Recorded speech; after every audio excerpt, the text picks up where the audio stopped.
সারা দেশে আরও 18 জোড়া ট্রেন চালু, 5 সেপ্টেম্বর থেকে পুরো স্বাভাবিক হবে চলাচল।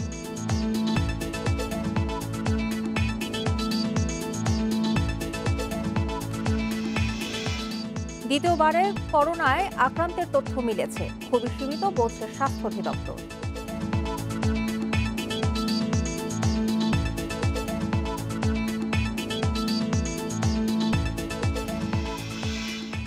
উপনির্বাচন নিয়ে সিদ্ধান্তহীন বিএনপি, আওয়ামী লীগে প্রার্থীদের সাক্ষাৎকার হচ্ছে না।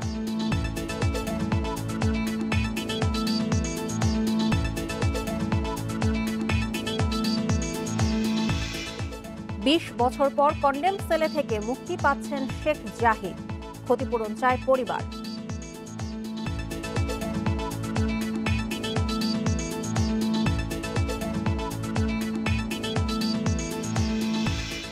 এবং নিউজিল্যান্ডের ক্রাইস্ট চার্চে হামলাকারী ট্যারেন্টের যাবজ্জীবন, পাবেন না প্যারোলে মুক্তি।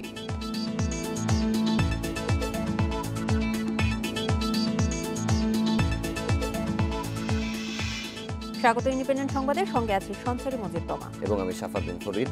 শিরোনামগুলো শুনছিলেন, যাচ্ছি পুরো খবর। সারা দেশের রেল যোগাযোগ স্বাভাবিক করার অংশ হিসেবে আরও 18 জোড়া যাত্রীবাহী ট্রেন চলাচল শুরু হয়েছে। এর মধ্যে আন্তনগর, মেইল ও কমিউটার ট্রেনও রয়েছে। রেল কর্তৃপক্ষ জানিয়েছে, নতুন এসব ট্রেনের মধ্যে অর্ধেক দেশের পূর্বাঞ্চলে এবং অর্ধেক পশ্চিমাঞ্চলে চলাচল করছে। অন্তত 9 জোড়া ট্রেনের গন্তব্য ও যাত্রার স্থান ঢাকার বাইরে। বাকি 9 জোড়া ঢাকা থেকে বিভিন্ন জেলায় চলাচল করছে। এ নিয়ে আজ থেকে সারা দেশে মোট 48 জোড়া ট্রেন চলাচল শুরু হলো। আগামী 5 সেপ্টেম্বর থেকে চলবে আরও 19 জোড়া যাত্রীবাহী ট্রেন।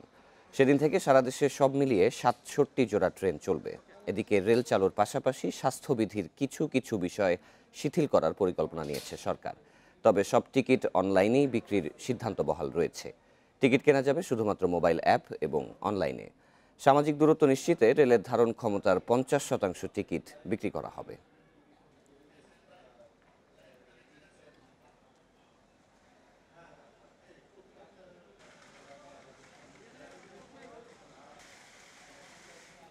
এ বিষয়ে আরও জানাতে এবার কমলাপুর রেলওয়ে স্টেশন থেকে যুক্ত হবেন সহকর্মী বন ইবনে কামাল। বনির, নতুন যে নির্দেশনা দেওয়া হয়েছে সেখানে ট্রেনের সংখ্যা বাড়বে, তো সেক্ষেত্রে স্বাস্থ্যবিধি মানাটা কতটুকু সম্ভব হবে?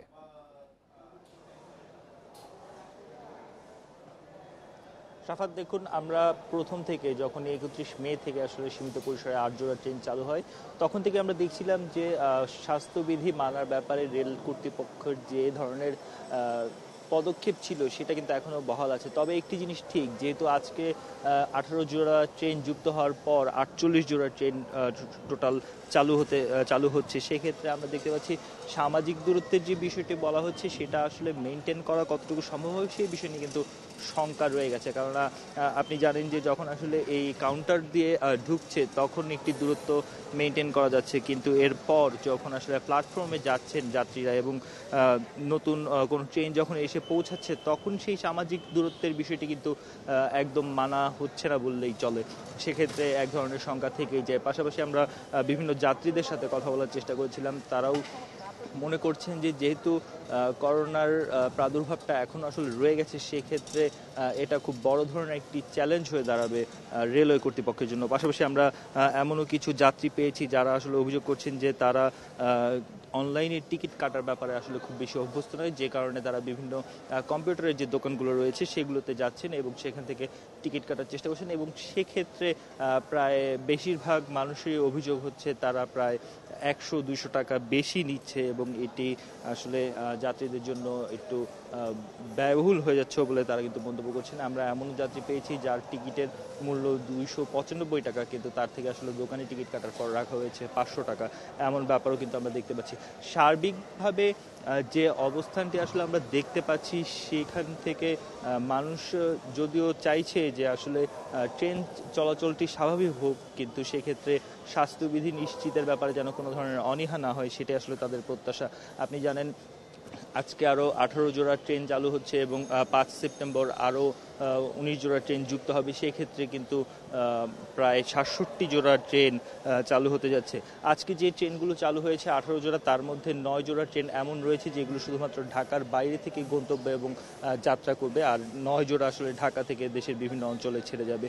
পূর্ব এবং পশ্চিমাঞ্চলে যে ট্রেনগুলো চালু হয়েছে সেগুলোর যাত্রী সংখ্যা বা টিকিট কেমন বিক্রি হয়েছে সেই বিষয়ে আমরা একটু খোঁজ নেওয়ার চেষ্টা করেছিলাম। আমরা যতদূর জানতে পেরেছি যে 50% টিকিট আসলে অনলাইনে দেওয়া হয়েছে, তার বেশিরভাগই আসলে বিক্রি হয়ে গেছে এবং খুব কম পরিমাণ টিকিটই বাকি রয়েছে বিক্রি হতে। অর্থাৎ মানুষের যাত্রার যে প্রয়োজন সেটা আসলে আমরা দেখতেই পাচ্ছি এবং মানুষ তাদের প্রয়োজনে যে গন্তব্যে যাওয়া প্রয়োজন সেই জায়গায় তারা যাওয়ার চেষ্টা করছে। তবে স্বাস্থ্যবিধির বিষয়টি যেহেতু এখন মানুষের সংখ্যা বাড়বে, সেক্ষেত্রে কতটুকু নিশ্চিত করা যাবে সেই জায়গাটিতে বারবারই কিন্তু শঙ্কা প্রকাশ করছেন রেলওয়ের যাত্রীরা।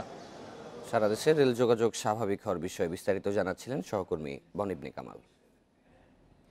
করোনামুক্ত হওয়ার পর দ্বিতীয়বার আক্রান্ত হওয়ার তথ্য জানাচ্ছে স্বাস্থ্য অধিদপ্তর। তবে তা সীমিত পরিসরে বলে জানিয়েছে স্বাস্থ্যের ডিজি অধ্যাপক ডাক্তার আবুল বাশার মোহাম্মদ খুরশিদ আলম। এছাড়া ঈদের পর কিছু এলাকায় কমলেও সীমান্ত এলাকায় বেড়েছে করোনা সংক্রমণ, আর দেরিতে হাসপাতালে যাওয়া মৃত্যু বাড়ার একটি বড় কারণ বলেও মনে করে অধিদপ্তর। দেশে করোনায় একদিনে আবারও অর্ধশতাধিক মানুষের মৃত্যু। বুধবার দুপুর পর্যন্ত 24 ঘন্টায় মারা গেছেন 54 জন। এ পর্যন্ত মোট প্রাণহানি 4082। মৃত্যুর হার 1.35। আক্রান্ত অনেকেই দেরিতে হাসপাতালে আসায় দেখা দিচ্ছে জটিলতা, বাড়ছে মৃত্যুও। মৃত্যুটা আসলে কমছে না, হতে পারে যে তাদের হাসপাতালে আসাটা অনেক ডিলে হয়ে যাচ্ছে। যারা হাসপাতালে মৃত্যুবরণ করছেন, যে অনেক পরে হয়তো হাসপাতালে আসলেন, তারা সময় যদি আক্রান্ত হওয়ার সাথে সাথেই হাসপাতালে আসতেন তাহলে হয়তো আমরা মৃত্যুটা আর একটু কমাতে পারতাম। এদিকে আক্রান্ত ছাড়িয়েছে 3 লাখ। সবশেষ 15,070 নমুনা পরীক্ষায় করোনা শনাক্ত হয়েছে 2,519 জনের। শনাক্তের হার 16.72%। স্বাস্থ্য অধিদপ্তর বলছে কিছু এলাকায় কমলেও সীমান্ত এলাকায় বাড়ছে সংক্রমণের হার। কমিউনিকেশনের জায়গাগুলোতে আমাদের কাছে মনে হচ্ছে যে আক্রান্তর পরিমাণ বেশি, কিন্তু কোনো কোনো জায়গায় কিন্তু বেশ কমেছে। যদি আমরা এই সোশ্যাল ডিস্টেন্সিং, মাস্ক ব্যবহার এগুলো যদি এনশিওর করতে না পারি, এটা বাড়তে কিন্তু সময় লাগবে না। অনেক দেশে সেকেন্ড ওয়েভ, থার্ড ওয়েভও কিন্তু হচ্ছে। সুস্পষ্ট গবেষণা না থাকলেও বিশ্বের নানা দেশ থেকেই আসছে দ্বিতীয়বার করোনা সংক্রমণের খবর। বাংলাদেশেও সীমিত পর্যায়ে দ্বিতীয়বার আক্রান্ত হওয়ার তথ্য দিলেন স্বাস্থ্য অধিদপ্তরের মহাপরিচালক। আমি আমার পরিচিত জনের মধ্যে অন্তত 15 থেকে 20 জনকে আমি জানি যাদের দ্বিতীয়বার ইনফেকশন হয়েছে। প্রথমবার ইনফেকশন হয়ে ওনারা ভালো হয়ে গেছিলেন, 1-1.5 মাস পাস করেছেন, দ্বিতীয়বার আবার হয়েছে, তখন টেস্ট করে পজিটিভ এসেছে। করোনা থেকে বাঁচতে মাস্ক ব্যবহারের বিকল্প নেই জানিয়ে স্বাস্থ্যবিধি অনুসরণেরও পরামর্শ দিয়েছেন অধিদপ্তরের ডিজি। এরকম অনেকগুলো স্টোরি আছে। Hasan Misbah, independent News, Dhaka. 5 সংসদীয় আসনের প্রার্থী চূড়ান্তে এবার সাক্ষাৎকার পর্ব থাকছে না। আওয়ামী লীগ সভাপতি শেখ হাসিনার নেতৃত্বে মনোনয়ন প্রত্যাশীদের তথ্য উপাত্ত যাচাই বাছাই করে নিশ্চিত করা হবে প্রার্থিতা। আর এসব সিদ্ধান্তে করোনার কারণে নেওয়া হয়েছে বলে জানিয়েছেন জ্যেষ্ঠ নেতারা। এছাড়া মনোনয়ন বোর্ডের সদস্য সংখ্যাও এবার কমিয়ে আনা হয়েছে। ঢাকা 5 ও ঢাকা 18 সহ 5টি সংসদীয় আসনে উপনির্বাচনের মনোনয়নপত্র বিক্রি শেষ করেছে আওয়ামী লীগ। আসনগুলোতে প্রয়াত সংসদ সদস্যদের স্বজন সহ মনোনয়ন প্রত্যাশী 141। নৌকার প্রার্থী চূড়ান্তে বরাবরই মনোনয়ন প্রত্যাশীদের সরাসরি সাক্ষাৎকার নেয় সংসদীয় মনোনয়ন বোর্ড। তবে করোনার কারণে এবার আসছে সে নিয়মে পরিবর্তন। এবার মনোনয়ন বোর্ড কোনো প্রার্থীর সঙ্গে সাক্ষাৎ করবেন এরকম কোনো সিদ্ধান্ত নেই। অতএব এবারে কোনো প্রার্থী আমাদের নেত্রীর সঙ্গে বা মনোনয়ন বোর্ডের সঙ্গে সাক্ষাৎ করার সুযোগ পাবেন না বলে আমার জানা আছে। এবার মনোনয়ন প্রত্যাশীদের তথ্য উপাত্ত সংগ্রহের কাজ চলছে দলীয়ভাবে। পরে তথ্য যাচাই বাছাই করবে মনোনয়ন বোর্ড। বোর্ডের কলেবরেও আসছে পরিবর্তন। এবার বোর্ডটাকেও খুব ছোট করছে, যাতে করে এই করোনা ভাইরাসের একটা সুরক্ষার প্রস্তুতিমূলক হিসেবে ওখানকার উপস্থিতির সংখ্যাটা কম থাকে। প্রার্থিতা প্রশ্নে বোর্ডের নেওয়া সিদ্ধান্তকে চূড়ান্ত সিদ্ধান্ত ধরে দলীয় প্রার্থীদের পক্ষে কাজ করার প্রস্তুতি রাখতেও বলছে আওয়ামী লীগ। শাহাদাত স্বপন, ইন্ডিপেন্ডেন্ট নিউজ, ঢাকা। উপনির্বাচন নিয়ে ক্ষমতাসীন দলের সব ধরনের আনুষ্ঠানিকতা শেষ হতে চললেও এখনও নির্বাচনে অংশ নেওয়ার বিষয়ে সিদ্ধান্তই নিতে পারেনি বিএনপি। তবে ভোটের মাঠে ঠিকই কাজ শুরু করেছেন বিএনপির মনোনয়ন প্রত্যাশীরা। তারা বলছেন দলের শীর্ষ পর্যায়ের সবুজ সংকেত পেয়েই নির্বাচনের প্রস্তুতি নিচ্ছেন। এদিকে দলের মহাসচিব বলছেন উপনির্বাচনে বিএনপি যাবে কিনা সে বিষয়ে শিগগিরই নেওয়া হবে সিদ্ধান্ত। ঢাকা শূন্য হওয়া সংসদীয় আসনে গণসংযোগ, পোস্টারিং ও ঘরোয়া বৈঠকের মাধ্যমে এরই মধ্যে নিজেদের অবস্থান জানান দিচ্ছেন বিএনপির মনোনয়ন প্রত্যাশীরা।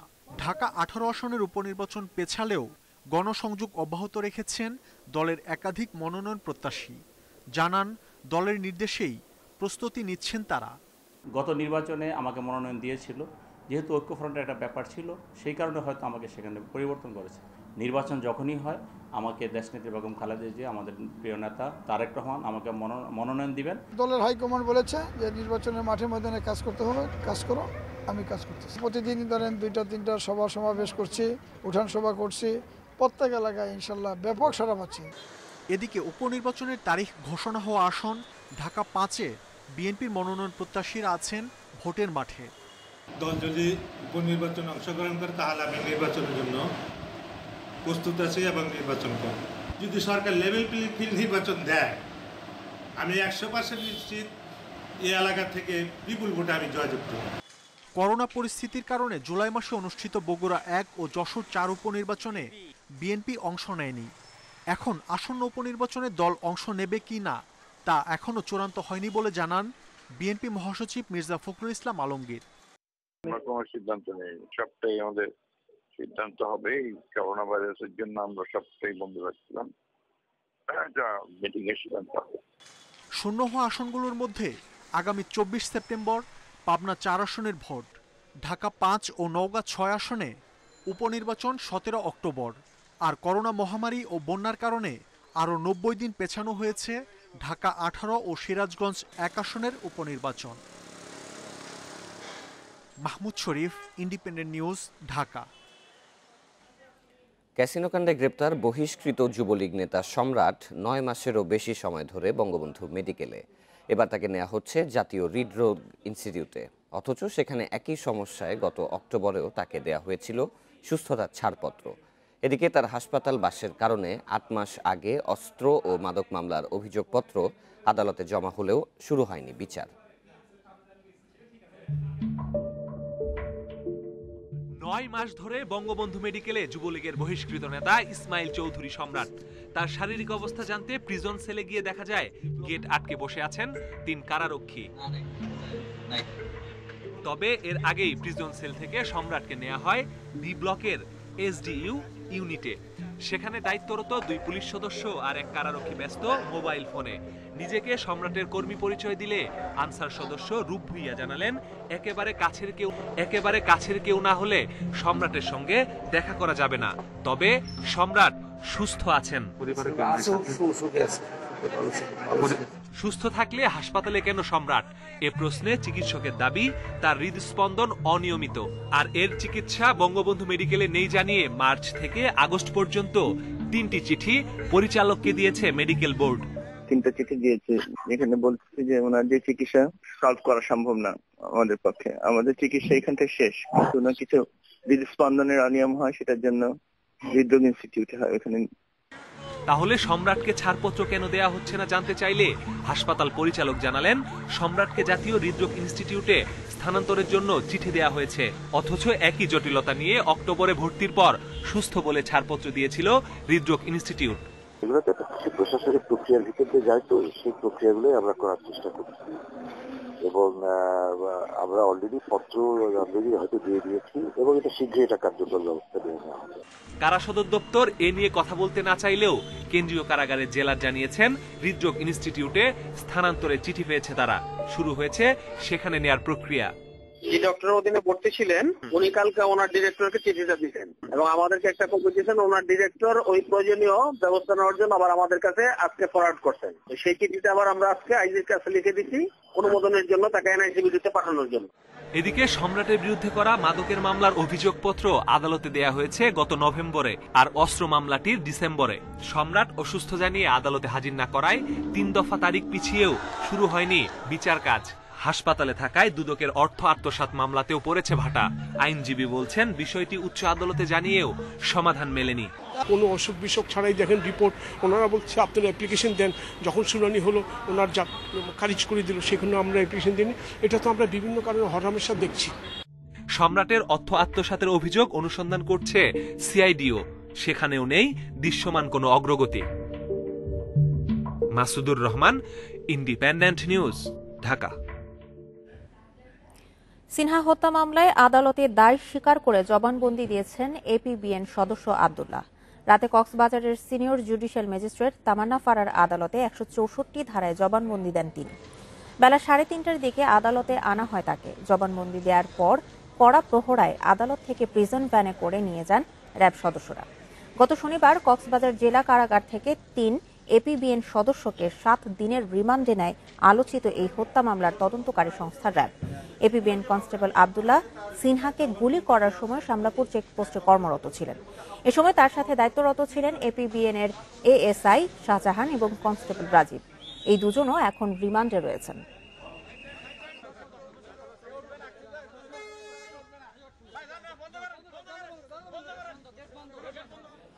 এদিকে প্রবাসী মাহমুদুর রহমানের কাছ থেকে চাঁদা না পেয়ে ক্রসফায়ারের নামে হত্যার অভিযোগ উঠেছে ওসি প্রদীপ সহ 23 জনের বিরুদ্ধে। বুধবার দুপুরে কক্সবাজার সিনিয়র জুডিশিয়াল ম্যাজিস্ট্রেট আদালতে এই নালিশ করেন তার ভাই নুরুল হোসাইন। অভিযোগ আনা হয়েছে প্রদীপ কুমার দাস সহ আরও 16 পুলিশের বিরুদ্ধে। এ ঘটনায় পূর্বে মামলা ও নিহতের ময়নাতদন্ত হয়েছে কিনা তা আগামী 10 দিনের মধ্যে জানাতে টেকনাফ থানাকে নির্দেশ দিয়েছেন বিচারক হেলাল উদ্দিন। বাদীর আইনজীবী জানান, গত মার্চে সৌদি প্রবাসী মাহমুদুর রহমানকে আটক করে 10 লাখ টাকা চাঁদা দাবি করেন টেকনাফ থানার এসআই দীপক বিশ্বাস। পরে 5 লাখ টাকা দেয়া হলেও বাকি টাকা না দেয়ায় 31 মার্চ রাতে টেকনাফ থানার রিলা এলাকায় মাহমুদুর রহমানকে ক্রসফায়ারের নামে হত্যা করা হয়।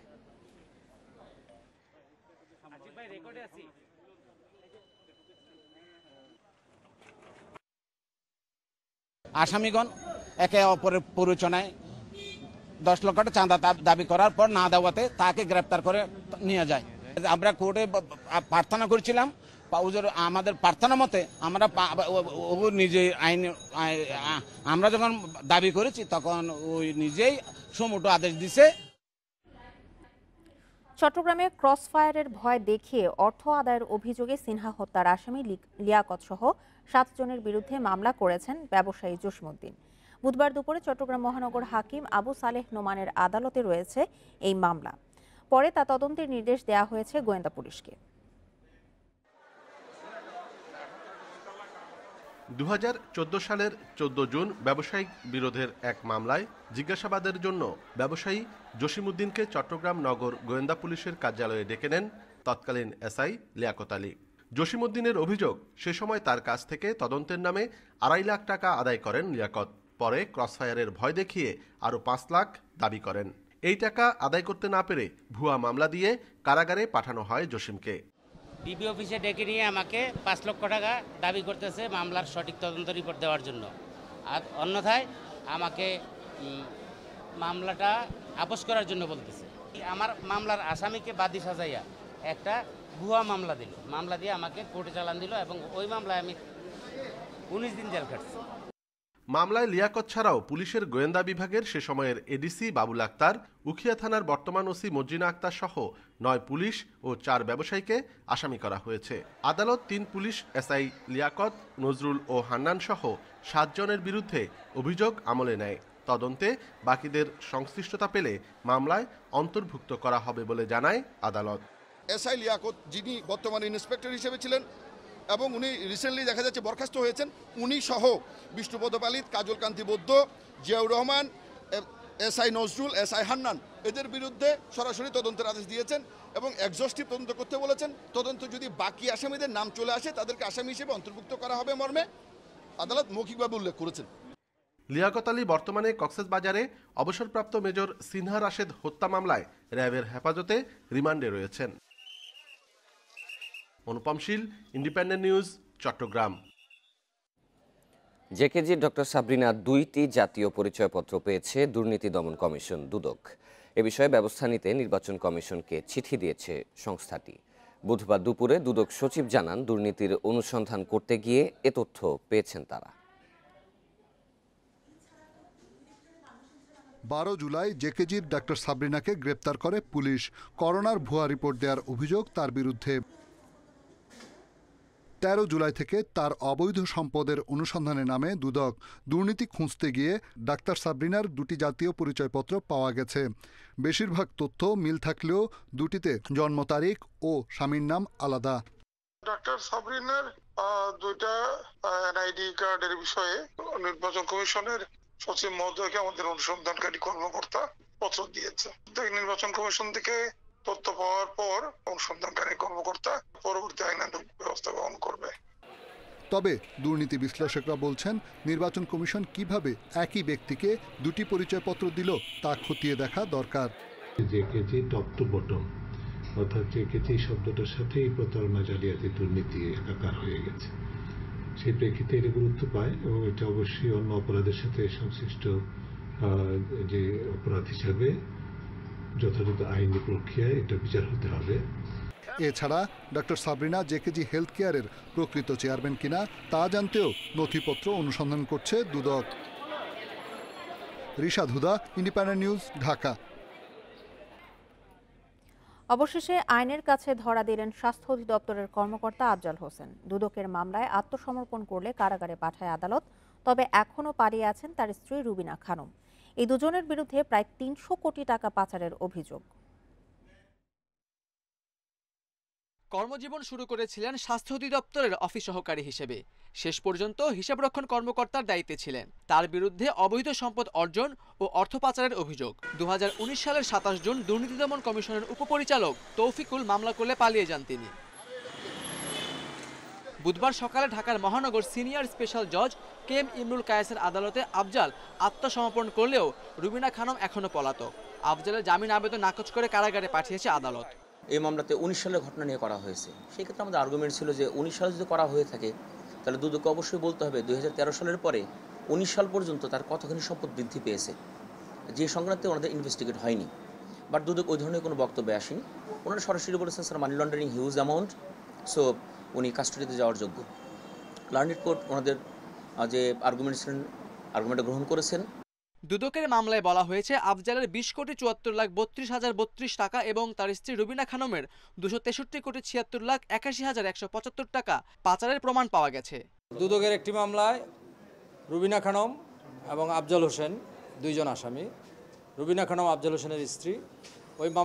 এই মামলাটায় আসামিদের বিরুদ্ধে 263 কোটি টাকার উপরে মানি লন্ডারিং এবং প্রায় 12 কোটি টাকা জ্ঞাত আয় বহির্ভূত সম্পদ অর্জনের জন্য মামলা দায়ের করা হয়েছে এবং সেই মামলায় আজকে মোহাম্মদ আফজাল হোসেন আত্মসমর্পণ করেছেন এবং তাকে সেই মামলায় জামিনের আবেদন করেছেন। জামিনের আবেদন নামঞ্জুর করে জেল হাজতে প্রেরণ করেছেন। তবে এতদিন আফজাল হোসেন কোথায় ছিলেন, বিদেশে গিয়ে থাকলে কিভাবে গেলেন বা কিভাবে ফিরলেন, এ নিয়ে রয়েছে নানা প্রশ্ন। Khaled Raihan, independent News, Dhaka. স্ত্রী সন্তান হত্যা মামলায় কন্ডেম সেলে 20 বছর কাটিয়ে মুক্তি পাচ্ছেন শেখ জাহিদ। এতে জাহিদের পরিবার খুশি হলেও চেয়েছেন ক্ষতিপূরণ। তবে নিহতের পরিবার জানিয়েছে আসামি মুক্তি পাওয়ায় নিরাপত্তা নিয়ে শঙ্কিত তারা। এদিকে এ ঘটনায় বিচার প্রক্রিয়া নিয়ে প্রশ্ন তুলেছেন মানবাধিকার কর্মীরা।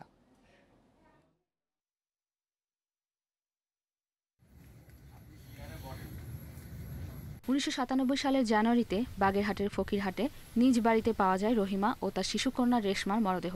এ ঘটনায় রহিমার স্বামী জাহিদ শেখকে আসামি করে মামলা করা হয়।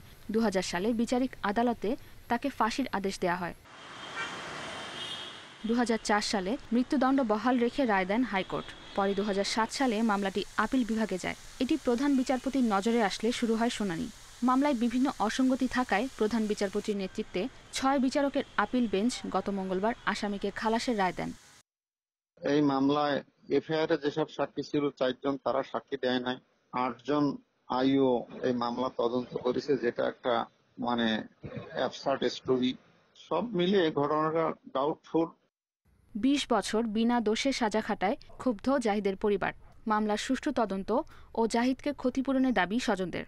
আমরা চাই যে আইনি ব্যবস্থা নিতে এবং যাতে সে নির্দোষ প্রমাণিত হওয়ার পরে যে কেন সে অপরাধী হয়ে থাকলো এর প্রতিকারের ব্যবস্থা চাই। তবে নিহতের পরিবারের দাবি জাহিদই স্ত্রী ও সন্তানকে হত্যা করেছেন। একদিন হঠাৎ করে রাত্রি মেরে ফেলা দিয়ে চলে গেল। চলে যাওয়ার সময় আমার সাথে দেখা হলো বেবি ট্যাক্সিতে। আমি আর বার্তালাম যে কোন যাচ্ছ, বললো যে খুলনায় যাচ্ছি। তখন আমি আর কি গাড়ি চালাই এসে দেখি যে আমার মুন্ডে মেরে দিয়ে চলে গেছে। এদিকে নির্দোষ ব্যক্তির সাজা পাওয়ার ঘটনায় তদন্ত ও বিচার প্রক্রিয়া নিয়ে প্রশ্ন তুলেছেন মানবাধিকার কর্মীরা। তদন্ত কার্য থেকে শুরু করে সাক্ষীদের জবানবন্দি, আসামির জবানবন্দি এখানে গ্রহণ করা হয়েছে কিনা আমি জানি না, এগুলো যে সঠিকভাবে হয়নি এবং ট্রায়াল বিচার কার্য যে সঠিকভাবে হয়নি সেটা প্রমাণিত হয়। এ ধরনের ঘটনার পুনরাবৃত্তি এড়াতে তদন্ত কর্মকর্তা ও বিচার বিভাগকে আরও দায়িত্বশীল হওয়ার আহ্বান জানিয়েছেন মানবাধিকার কর্মীরা। মেহরিন জাহান, ইন্ডিপেন্ডেন্ট নিউজ ডেস্ক। শেখ জাহিদের মুক্তির বিষয়ে আরও বিস্তারিত জানাতে এবার বাগেরহাট থেকে যুক্ত হবেন সহকর্মী অলিপ কুমার ঘটক। অলিপ, ঠিক কবে জেল থেকে ছাড়া পাচ্ছেন শেখ জাহিদ, এ বিষয়ে তার পরিবারের সদস্যরা কি বলছেন এবং তারা তো ক্ষতিপূরণও দাবি করছেন, তো এ বিষয়ে আর কি তথ্য আছে আপনার কাছে?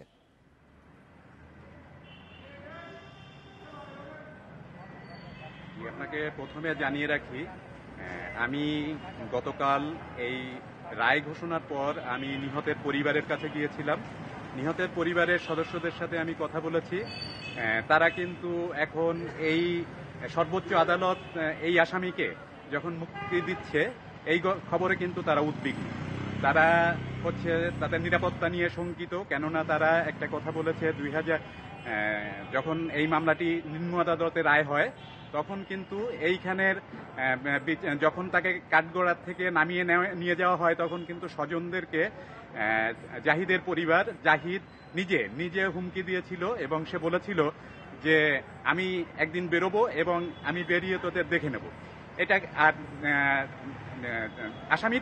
আসামির পরিবার কিন্তু তারা বলেছে যে এই বিচার কাজ এবং মামলার সঠিক তদন্ত না হয় কিন্তু তারা সুবিচার পায়নি, যার কারণে 20টা বছর তাকে বিনা কারণে বিনা অপরাধে জেল কাটতে হয়েছে।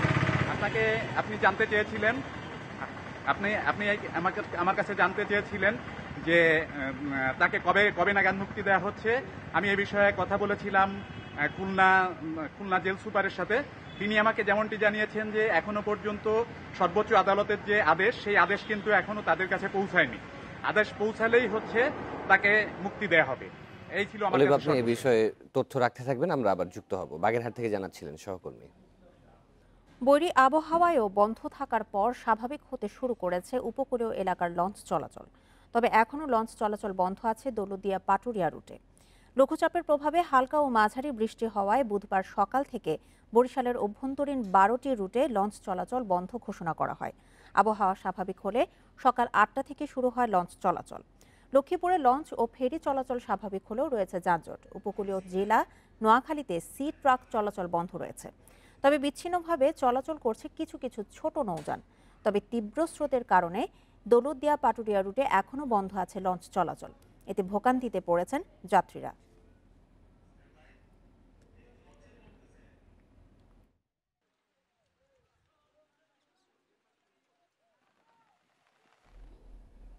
নিয়ম ভেঙে ময়মনসিংহের রেল লাইনের 2 কিলোমিটার অংশে পাথরের পরিবর্তে ইট ভাঙা টুকরা ব্যবহার হয়েছে। এতে খরচ হয় প্রায় 17.5 লাখ টাকা। এ সংক্রান্ত ছবি সামাজিক যোগাযোগ মাধ্যমে ভাইরাল হওয়ার পরও স্থানীয় রেল কর্তৃপক্ষ বলছে কোনো অনিয়ম হয়নি, পাথর ফেলার জন্য হবে আলাদা টেন্ডার। দেশের কোনো রেল লাইনে পাথরের পরিবর্তে ইটের টুকরার ব্যবহার আগে কখনো হয়নি, স্বীকার করলেন রেল কর্মকর্তারা। ময়মনসিংহ রেল স্টেশন থেকে পূর্ব দিকে ঢাকা ময়মনসিংহ রেল লাইন। এই পথের বাঁ দিকের আরেকটি রেল লাইন কেওয়াটখালী লোকোশেডে যুক্ত হয়েছে, যা ইঞ্জিন এবং উদ্ধারকারী ট্রেন চলাচলে ব্যবহৃত হয়। বর্ষার পানিতে রেল লাইনের নিচের মাটি আর পাথর সরে গেলে এটি সংস্কারের টেন্ডার ডাকা হয়, কিন্তু ঠিকাদার পাথরের পরিবর্তে ভাঙা ইট দিয়ে লাইনের মেরামত সম্পন্ন করে। এ নিয়ে সামাজিক যোগাযোগ মাধ্যমে ওঠে সমালোচনার ঝড়। এখন দিতেছে আপনি মনে করেন যে ইটের শিল্পী, তাহলে ইট শিল্পী কতটুকু কার্যকর এটা তো বুঝতেই পারে। আগে পাথর দেওয়া হতো যাতে ট্রেনের চাকা পড়ে যেত, আর অহন দেওয়া হইতেছে ইট, অহন ট্রেনের চাকা আর বেশি করে পড়বো আর কি। পাথরের পরিবর্তে ইট ব্যবহার করায় কর্তৃপক্ষের স্বচ্ছতা নিয়ে প্রশ্ন তুলেছেন নাগরিক সমাজ। ইট দিয়ে কখনো রেল লাইন সংস্কার হয় না। পরিকল্পিতভাবে জনগণের যে অর্থ অপচয়ের যে বিষয়টি, এই বিষয়টির সঙ্গে যারা জড়িত তাদের আমি শাস্তির দাবি করছি। এখন স্থানীয় রেল কর্তৃপক্ষ বলছে সংস্কার কাজের প্রয়োজনে ইটের টুকরো ব্যবহার করা হচ্ছে। পাথর বিছানোর আগে ভিত মজবুত করতেই ভাঙা ইট দেওয়া হয়েছে বলে জানান তারা। পাথরের বদলে খোয়া এরকম কোনো কিছু না, আমরা দিচ্ছি খোয়া এবং এটা বেজ করার জন্য যাতে লিফটিং করা যায়। পরবর্তীতে যে খোয়াটা প্রয়োজন আমরা অলরেডি আমাদের ঊর্ধ্বতন কর্তৃপক্ষকে জানিয়েছি যে এটার খোয়ার রিকোয়েজিশন দিয়েছি। রেলের নিয়ম অনুযায়ী লাইনের কোনো অংশ মেরামতের প্রয়োজন দেখা দিলে প্রতিযোগিতামূলক দরপত্রের মাধ্যমে সেই কাজ করাতে হয়। আর একই কাজের জন্য দুইবার দরপত্র ডাকার সরকারি কোনো নিয়ম নেই। Independent news desk. হঠাৎ করেই দাম বাড়ায় লাগাম টানা যাচ্ছে না নিত্য প্রয়োজনীয় পণ্যের বাজারে। এক মাসের ব্যবধানে 8 থেকে 10 ভাগ পর্যন্ত দাম বেড়েছে চাল, ডাল, তেল, চিনি সহ বেশ কিছু পণ্যের। এতে সবচেয়ে বেশি বেকায়দায় পড়েছেন নিম্ন আয়ের মানুষ। বাজার বিশ্লেষকরা বলছেন, দাম নিয়ন্ত্রণে দেশের আরও বিভিন্ন জায়গায় খোলা বাজারে পণ্য বিক্রির পাশাপাশি বাড়াতে হবে নজরদারি। একদিকে করোনায় কমেছে আয়ের সুযোগ, অন্যদিকে বাড়ছে একের পর এক নিত্য প্রয়োজনীয় পণ্যের দাম। এ অবস্থায় সংসার চালাতে বেকায়দায় পড়েছেন অনেকেই। এই করোনার মধ্যে এখন ফ্যামিলিদের মধ্যে যে দুর্ভিক্ষ হাহাকার শুরু হয়েছে সেটা বলার কথা না। আর আমরা এই গরিবেরা রোদের মধ্যে এইভাবে লাইন করে আমরা ক্রয় করি। এভাবে অনেকেই কম দামে টিসিবির পণ্য কিনতে ভিড় করছেন। বাজার নিয়ন্ত্রণে দ্রুত পদক্ষেপ নেওয়ার দাবি তাদের। সরকার যদি এটা পদক্ষেপ না নেয় তাহলে পাবলিকের একেবারে মাঠে মারা হবে। এখন এখান থেকে নিলে একটু সাশ্রয় হয় আর কি। ট্রেডিং কর্পোরেশন অব বাংলাদেশ টিসিবির বাজার বিশ্লেষণে দেখা গেছে, গেল এক মাসে মোটা চালের দাম কেজিতে বেড়েছে 8.5%, তেলের দাম বেড়েছে 3%, চিনির দাম বেড়েছে 2.5% ও আলুর দাম 9%। পাশাপাশি বেড়েছে ডাল, আদা, হলুদ সহ বিভিন্ন মশলা জাতীয় পণ্যের দাম। মিলারদের হাতে ধান চলে গেছে, এখন ওই ধান বন্যা এবং বিভিন্ন অজুহাত দেখে তারা চালের দামটা বাড়িয়ে দিচ্ছে। খাদ্য অধিদপ্তর বলছে সরকারি গুদামে পর্যাপ্ত চাল মজুদ রয়েছে। খোলা বাজারে তা বিক্রি করে বাজার নিয়ন্ত্রণের চেষ্টা চলছে।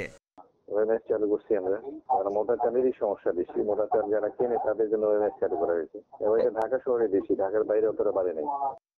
Consumer association of Bangladesh cab বলছে, করোনার কারণে ক্রয় ক্ষমতা কমার পাশাপাশি দ্রব্যমূল্য বাড়ায় চাপে পড়েছে সাধারণ মানুষ। ডাল সহ অন্যান্য পণ্যের মূল্য বৃদ্ধির কোনো যৌক্তিক কারণ আমরা দেখি না। এক শ্রেণীর ব্যবসায়ী এর সুযোগ নিয়ে বাজার অস্থিতিশীল করার চেষ্টা করছে বলে মনে হয়। টিসিবির কার্যক্রমকে যদি জোরদার করা যায় তাহলে বাজার নিয়ন্ত্রণে থাকবে। দাম নিয়ন্ত্রণে খোলা বাজারে পণ্য বিক্রি বাড়ানোরও তাগিদ দিয়েছে cab. Sohel Rana, independent News, Dhaka. তালিকাভুক্ত করা হলেও অনেক দোকানেই দেয়া হয়নি ভ্যাটের নতুন মেশিন ইএফডি। আবার যারা মেশিন পেয়েছেন তারা ব্যবহার করছেন না। ফলে প্রশ্ন উঠেছে পরীক্ষামূলক ব্যবহারের উদ্বোধন নিয়ে। অভিযোগ উঠেছে মাঠ পর্যায়ের অনেক কর্মকর্তা ও ব্যবসায়ীদের অনীহায় বাধাগ্রস্ত হচ্ছে ভ্যাট ফাঁকি বন্ধের এই মেশিন স্থাপন। ঘোষণার 2 বছরের বেশি সময় পর মঙ্গলবার রাজস্ব বোর্ডের সম্মেলন কক্ষে দেখা মেলে ইলেকট্রনিক ফিসকাল ডিভাইস ইএফডির। অংশীজনদের নিয়ে 100 দোকানে পরীক্ষামূলক ব্যবহার উদ্বোধন করেন এনবিআর চেয়ারম্যান। সম্মেলন কক্ষের ডামি দোকানে এই মেশিনের মাধ্যমে কেনাকাটাও করেন তিনি। তালিকায় থাকা দোকানের একটি বাইতুল মোকাররম মার্কেটের আমিন জুয়েলার্স। কর্মীরা জানান, মঙ্গলবারই মেশিন পেয়েছেন তারা, কিন্তু ব্যবহার শুরু করেননি। তাদের লক্ষ্য 1 তারিখ থেকে ইএফডির মাধ্যমে কেনাবেচা শুরু করা। তবে এখনও মেশিনে পণ্যের কোড সংযোজন করা হয়নি বলেও জানান তারা। যিনি মেশিনটা দিয়ে গেছে উনি আমাদেরকে বুঝাই দিচ্ছিল আর কি যে এইভাবে করতে হবে। তাতে তালিকা দেখে বুঝলাম যে একটু ব্যাপক, কারণ প্রত্যেকটা আইটেমের কোড নাম্বার দেওয়া আছে। ওই কোড দেখে একটা করতে একটা মেমো পাঞ্চ করতে হয়তো একটু সময় বেশি লাগবে আমাদের। একই মার্কেটের আরেক প্রতিষ্ঠান ভেনাস জুয়েলার্সের 1 নম্বর শোরুম, সেখানেও মেশিন দেয়া হয়েছে মঙ্গলবার, কিন্তু ব্যবহার শুরু হয়নি। সেগুনবাগিচার ভোজ রেস্টুরেন্টেও দেয়া হয়েছে ইএফডি মেশিন, তারাও ব্যবহার শুরু করেননি। তাদের দাবি এখনও মেশিনে পণ্যের কোড সংযোজন করা হয়নি। এ বিষয়ে কথা বলতে যোগাযোগ করা হয় এনবিআরের সদস্য জামাল হোসেনের সঙ্গে, কিন্তু তাকে পাওয়া যায়নি। বিশ্লেষকেরা বলছেন মেশিন বসানোয় দেরি হওয়ায় ভ্যাট ফাঁকির ঝুঁকি থেকেই যাচ্ছে। কোনো একটা নতুন সিস্টেম চালু করতে গেলে আপনারা জানেন যে শুরুতে কিছু ত্রুটি বিচ্যুতি থাকে, এবং আমাদের দেশে লোকজনেরা তো আইটিতে আসলে যেতে চায় না অনেকেই, এবং এখানে তো মাঠ পর্যায়ের কর্মকর্তা এবং ব্যবসায়ীরা অনেকে আগ্রহী না, ফলে ব্যাটে বলে মেলানোটা কিন্তু এনবিআর এর জন্য একটু ডিফিকাল্ট হচ্ছে। তালিকায় থাকা বেইলি রোডের দোকানগুলোতেও যায় ইন্ডিপেন্ডেন্ট নিউজ টিম, কিন্তু সেখানে কোনো দোকানেই মেশিন দেয়া হয়নি। যদিও মেশিন সরবরাহকারী প্রতিষ্ঠানের দাবি ওই তালিকা পুরনো, কিন্তু নতুন তালিকা চাইলে তারা দিতে পারেনি। এনবিআর এর লেটেস্ট লিস্টটা নেন, নিয়ে ওদের আপনার ইয়েটা দেখেন, আপনি একেবারে 100-র জায়গায় 160টা ইয়ে করা হয়েছে। ভ্যাট ফাঁকি বন্ধে আগামী জুনের মধ্যে 1 লাখ প্রতিষ্ঠানে ইএফডি বসাতে চায় NBR. Ruhul Amin, independent News, Dhaka. জাতীয় কবি কাজী নজরুল ইসলামের ৪৪তম মৃত্যুবার্ষিকী আজ। বাংলা ১৩৮৩ সালের ১২ই ভাদ্র ঢাকার তৎকালীন পিজি হাসপাতালে মারা যান কবি। বিদ্রোহ ও সাম্যের চেতনার পাশাপাশি প্রেমের বাণীতেও সমৃদ্ধ নজরুলের কবিতা, গান। গভীর শ্রদ্ধায় কবিকে স্মরণ করছে আজ জাতি। খাগড়াছড়ির পাহাড়ে বাণিজ্যিক বনায়নের কারণে কমছে জুম চাষের জমি, ফলে একই জমিতে বারবার জুম চাষে কমছে জমির উর্বরতাও। মাটির উর্বরতা রক্ষা ও ফলন বাড়াতে পরিবেশ বান্ধব আধুনিক পদ্ধতিতে জুম চাষের পরামর্শ দিয়েছেন বিশেষজ্ঞরা। এদিকে করোনার কারণে এবার ক্রেতা কম থাকায় ফসলের ন্যায্য দামও পাচ্ছেন না চাষিরা। খাগড়াছড়ির পাহাড়ি এলাকায় চাকমা, মারমা ও ত্রিপুরা সহ প্রায় 3,20,000 জনগোষ্ঠীর বাস। এদের বেশিরভাগই পাহাড়ে সনাতন পদ্ধতির জুম চাষের উপর নির্ভরশীল। পাহাড়ের ঢালে ধান, তিল, ভুট্টা, হলুদ সহ 40 ধরনের সবজি উৎপাদন হয়। চাষিরা জানান অতীতে একটি পাহাড়ে 10 থেকে 15 বছর পর পর জুম চাষ হতো, তবে সেগুন ও রাবার বাগান সহ বাণিজ্যিক বনায়নে কমেছে জমি। এতে বাধ্য হয়ে 2 থেকে 3 বছর পরই একই পাহাড়ে আবাদ করছেন চাষিরা। এতে কমছে জমির উর্বরতা। আগে যে জমিটা আমরা চাষ করে যে পরিমাণ উৎপাদন করতাম, এখন সে তুলনায় আমরা খুব নগণ্য। জুমের ধান কমভাবে হয়, ফসল হয় নাই, এখন কষ্টায় থাকি। এদিকে করোনার কারণে এবার ক্রেতা কম থাকায় ফসলের ন্যায্য দামও পাচ্ছেন না চাষিরা। ক্ষতি পুষিয়ে নিতে সরকারি প্রণোদনার দাবি তাদের। যেটা 40 টাকা বিক্রি করতে হয় সেটা 20 টাকা বিক্রি করতে হয় আর কি। সরকার যদি আমরা সার বীজ কিছু যদি প্রদান করতেন, কৃষি দিতেন, তাহলে এখানে এলাকার কিছুটা উন্নয়ন হবে বলে আশা করি। পাহাড়ি এলাকায় মাটির উর্বরতা রক্ষা ও উৎপাদন বাড়াতে সনাতন পদ্ধতির পরিবর্তে পরিবেশ বান্ধব আধুনিক পদ্ধতির জুম চাষের পরামর্শ বিশেষজ্ঞদের। ব্যালান্সড ফার্টিলাইজার বা সার, বিভিন্ন রাসায়নিক সার দিয়ে এবং সেই সারগুলি যদি ব্রিকেট ফর্মে, একটা ট্যাবলেট ফর্মে যদি মাটিতে গর্ত করে দিয়ে দেওয়া যায়, তাহলে উৎপাদনশীলতা বৃদ্ধি পায়। 3 পার্বত্য জেলায় প্রতি বছর 12,000 হেক্টর জমিতে জুম চাষ হয়। Independent news desk. জুম চাষের বিষয়ে আরও জানাতে এবার খাগড়াছড়ি থেকে যুক্ত হবেন সহকর্মী সমীর মল্লিক। সমীর, পরিবেশ বান্ধব আধুনিক পদ্ধতির যে জুম চাষ, এই বিষয় নিয়ে বিশেষজ্ঞরা কি পরামর্শ দিচ্ছেন আর চাষিদের বক্তব্য কি?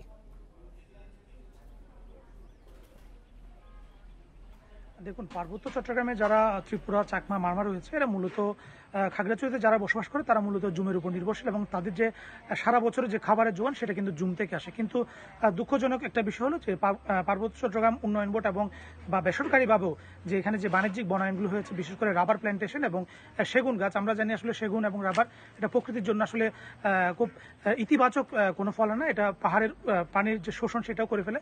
এই বনায়নের কারণে আসলে জুমের যে চাষাবাদের পরিমাণ সেটা কমেছে, যে কারণে আগে আমরা দেখতাম পার্বত্য চট্টগ্রামে 10 থেকে 15 বছর পর এক জমিতে চাষ করতো, সেক্ষেত্রে জমির উৎপাদনটা বেশি হতো। কিন্তু বর্তমানে 2-3 বছর পর হওয়ার কারণে জুমের যে পাহাড়ি জমি সেটা কিন্তু উর্বরতা কমে যাচ্ছে। তো বিশেষজ্ঞদের পক্ষ থেকে বলা হচ্ছে আসলে পাহাড়ের যে ঢালু অংশ এবং এটা যে মাটির অম্লীয়তা, এই অম্লতার কারণে আসলে পাহাড়ের যে উৎপাদন সেটা কমে যাচ্ছে এবং জুমের যে ফসলগুলো হয় সেগুলোর আসলে যে পরিমাপ এটাও কিন্তু দিন দিন কমে আসছে। বিশেষ করে ধান, মারফা সহ বিভিন্ন যে ফসল উৎপাদন হয় সেটা কমে আসতেছে এবং এই বিষয়টা নিয়ে কিন্তু পাহাড়ি যে কৃষি গবেষণা করে তারা কিন্তু বেশ কয়েক বছর ধরে গবেষণা করেছে এবং তারা বান্দরবনে এটার কিছু তারা প্রকল্প নিয়েছে এবং একইভাবে 3 পার্বত্য জেলাতেও তারা কাজ করছে। এখানে তারা একটা বিষয় বলছে যে জমিতে যদি উর্বরতা বাড়াতে হয় সেক্ষেত্রে চুন প্রয়োগ করতে হবে। চুন প্রয়োগের পরে এবং একই সাথে যখন এই জুম তুলে ফেলা হয় অর্থাৎ পাহাড়টা যখন ন্যাড়া হয়ে যায় এই সময় কিন্তু জমির যে উর্বরতা সেটাও কিন্তু নষ্ট হয়ে যাওয়ার একটা সম্ভাবনা আছে এবং একইভাবে জুমের মধ্যে যে কচু বা আদা চাষ করা হয় এটাতে কিন্তু প্রচুর পাহাড় ক্ষয়ের একটা সুযোগ তৈরি হয়। সে জায়গা থেকে এই যাতে এখানে ক্ষয় না হয়, মাটি ক্ষয় না হয়, সেক্ষেত্রে এখানে যে সবুজ যে ফসল সেটা কিন্তু চাষ করার পরামর্শ দিচ্ছে। এই সবুজ ফসলের মাধ্যমে বিশেষভাবে বরবটি জাতীয় বিভিন্ন যে ফেলন জাতীয় যে সবজি সেটা যদি চাষাবাদ করা হয় তাহলে জমির উর্বরতা বাড়বে এবং জমির যে উর্বরতার পরিমাণ সেটাও কিন্তু অক্ষুণ্ণ থাকবে। খাগড়াছড়ি থেকে জুম চাষ পদ্ধতির বিষয়ে জানাচ্ছিলেন সহকর্মী সমীর মল্লিক। নিউজিল্যান্ডের ক্রাইস্ট চার্চে 2টি মসজিদে হামলায় বাংলাদেশি সহ 51 মুসলিমকে হত্যাকারী ব্রেন্টন ট্যারান্টের যাবজ্জীবন কারাদণ্ড দিয়েছে দেশটির আদালত। কোনো ধরনের প্যারোলের সুযোগ পাবে না তিনি। নিউজিল্যান্ডের ইতিহাসে এই প্রথম এমন সাজা দেয়া হলো। ট্যারান্টকে 51 জনকে হত্যার দায়ে দোষী সাব্যস্ত করা হয়েছে।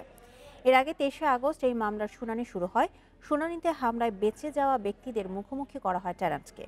গত বছরের 15ই মার্চ ক্রাইস্ট চার্চে 3টি মসজিদে হামলার পরিকল্পনা করেছিলেন বলে শুনানিতে বলা হয়। মসজিদে হামলার পাশাপাশি মসজিদগুলো পুড়িয়ে দিতে এবং আরও বেশি মানুষ হত্যার পরিকল্পনাও করেছিলেন তিনি। 4 দিনের শুনানিতে সাক্ষ্য দেন ভুক্তভোগীদের পরিবারের সদস্যরা। 2019 সালের 15ই মার্চ জুমার নামাজের সময় ক্রাইস্ট চার্চের 2টি মসজিদে নির্বিচারে গুলিবর্ষণ করে 51 জনকে হত্যা করেন ট্যারান্ট। হামলায় আহত হন 49 জন।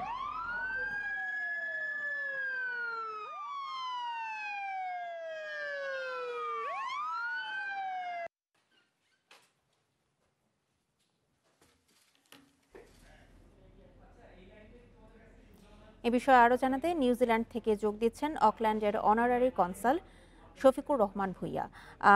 জনাব শফিকুর রহমান ভূঁইয়া, আপনাকে স্বাগত ইন্ডিপেন্ডেন্ট সংবাদে।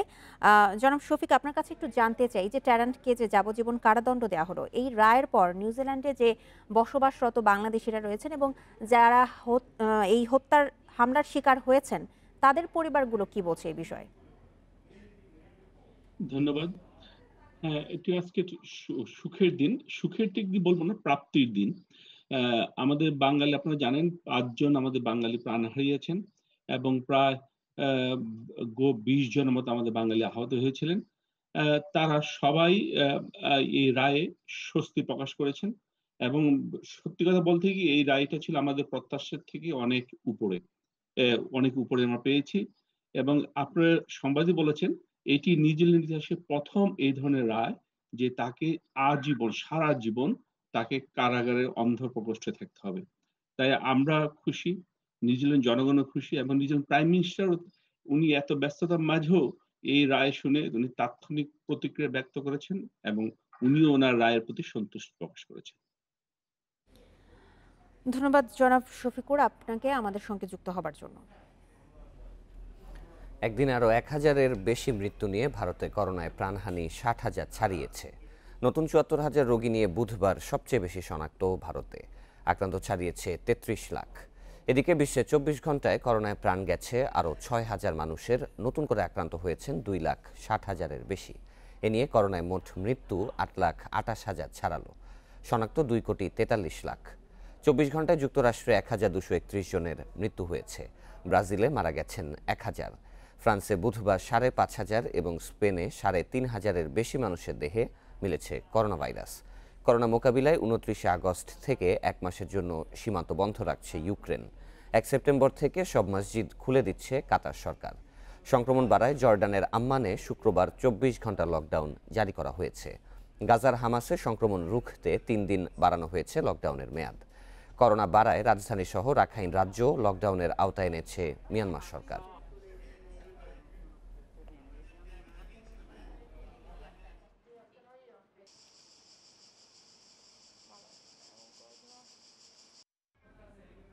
আমরা যেমনটি আগে জানিয়েছিলাম, আজ কাজী নজরুল ইসলামের ৪৪তম মৃত্যুবার্ষিকী। জাতীয় কবি কাজী নজরুল ইসলামের মৃত্যুবার্ষিকীতে ঢাকা বিশ্ববিদ্যালয় এলাকায় কবির সমাধিতে ফুল দিয়ে শ্রদ্ধা জানানো হচ্ছে।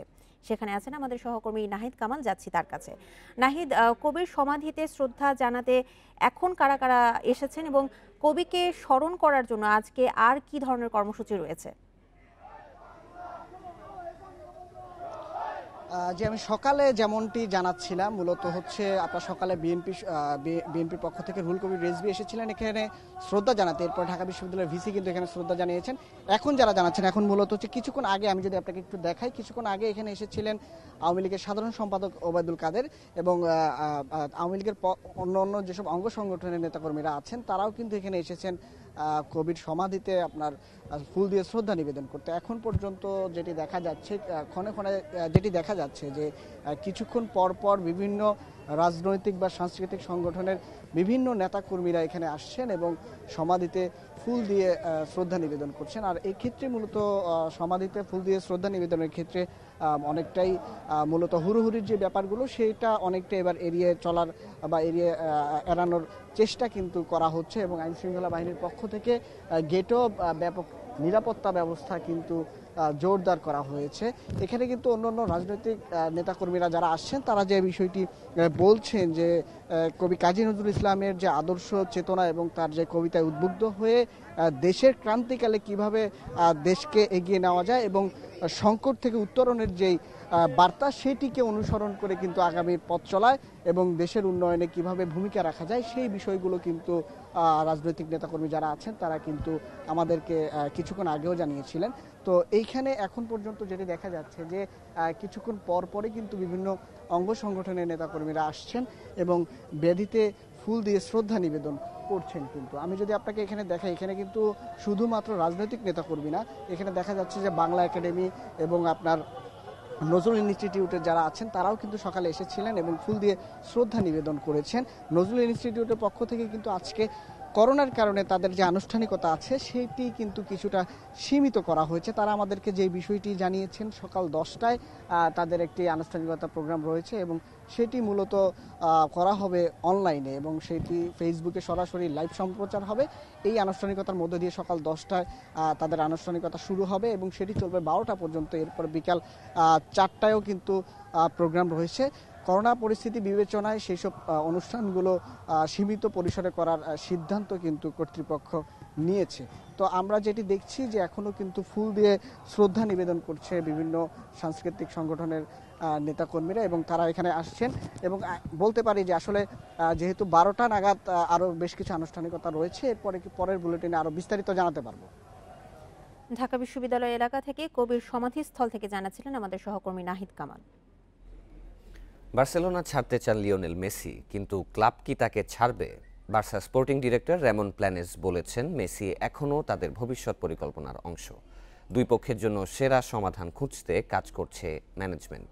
প্রশ্ন এখন রিলিজ ক্লজের জটিলতা কিভাবে কাটাবেন মেসি। গণমাধ্যম জানাচ্ছে মেসিকে নাকি ছাড়তে রাজি বার্সা, সেজন্য আগ্রহী ক্লাবকে গুনতে হবে 200 মিলিয়ন পাউন্ড। এই ছিল 1 ঘন্টার বিরতিহীন সংবাদ। ইন্ডিপেন্ডেন্ট টেলিভিশনের সব খবর আরও বিস্তারিত জানতে চোখ রাখুন ফেসবুক, ইউটিউব এবং টুইটারে। ধন্যবাদ সবাইকে।